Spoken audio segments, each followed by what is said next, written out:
The National Adoption Center was founded on hope and the belief that no child is unadoptable. In the early 60s, the number of babies available for adoption was declining, and attention shifted to the thousands of children in foster care who could not return home. Throughout child welfare history, these children had been considered unadoptable. But a Philadelphia woman who had adopted 3 such children didn't believe it. She was convinced that once people knew the children existed, they would come forward to adopt them.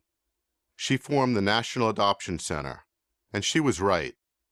In the center's first 5 years alone, hundreds of children found families.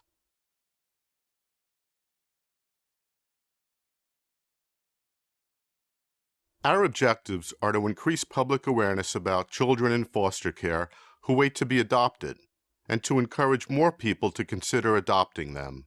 We want to substantially reduce the number of children who grow up in foster care and age out of the child welfare system without permanent families. To achieve this goal, we need increased funding from foundations and corporations and innovative public awareness, including the judicious use of social media. We also need expansion of adoption parties, where prospective adopters can meet waiting children, and outreach into underserved communities of potential adopters.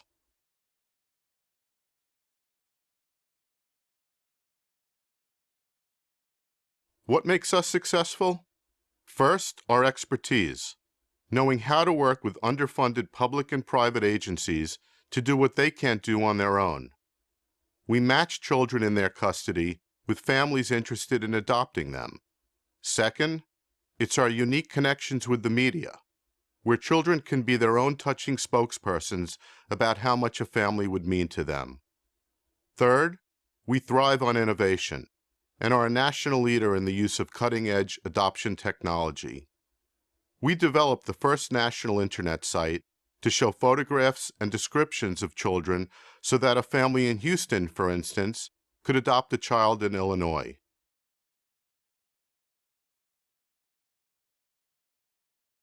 Our center brings passion, creativity, and insight to the challenge of finding loving families for children in foster care, most of whom have special needs because they've suffered abuse and neglect. Our dedication to the belief that every child deserves and can have a family has been unwavering for 41 years. We've been innovative fundraisers and have developed partnerships with corporations and foundations that support our mission.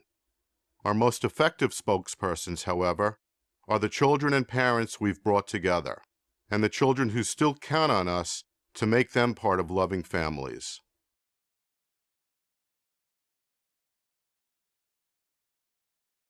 Internally, we have a lean, no-frills staff and allocate 88% of our budget directly to our mission of expanding adoption opportunities for children in foster care.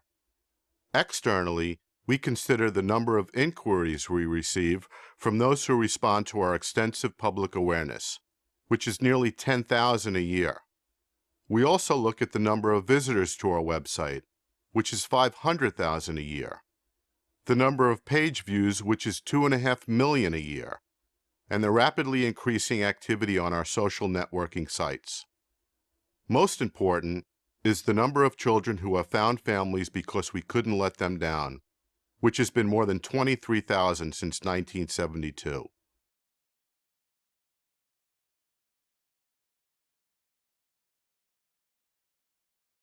People often think that we're an agency that places children for adoption.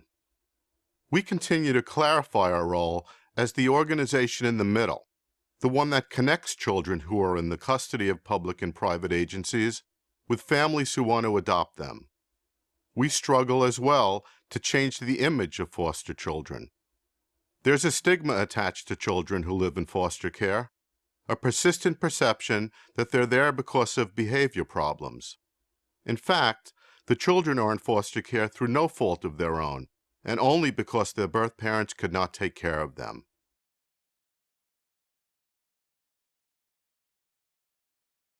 Let me tell you the story of Jaden, a 3-year-old with critical medical conditions resulting from shaken baby syndrome. Jaden wasn't an easy child for whom to find a family. When we featured him on television, we didn't expect many inquiries, but sometimes it takes only one.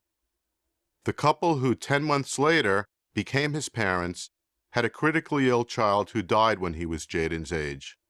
Today, Jaden has a mom and dad, 2 sisters, and has made dramatic gains.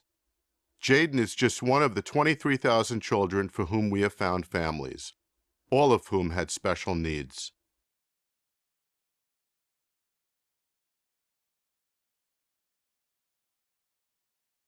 There are 2 major barriers to the adoption of children with special needs.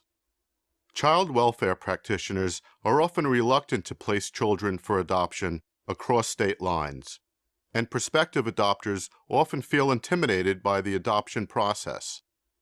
They're afraid they won't qualify, that they need to be rich to adopt, or that an older child will come with too many challenges. We network with adoption organizations and make presentations at conferences to alter social work biases. Our public awareness messages clarify the adoption process, and our adoption parties give prospective adopters a realistic and positive look at the waiting children.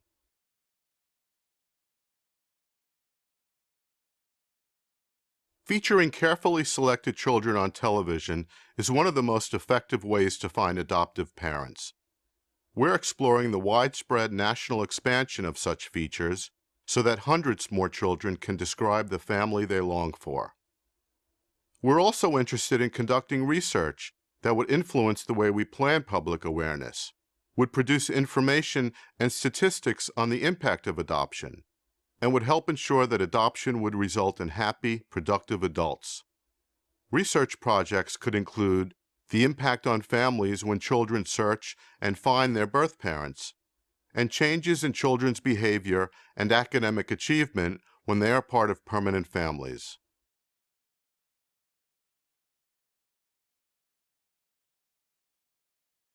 Because adoption does not begin and end when a child is placed with a family, we want to develop a post-adoption program focusing on help and services for all family members.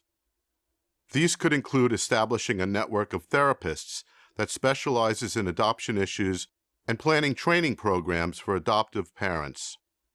We would also organize peer groups for adoptive children and create a buddy network among adoptive parents. These much-needed services can make the difference in the way a child grows up.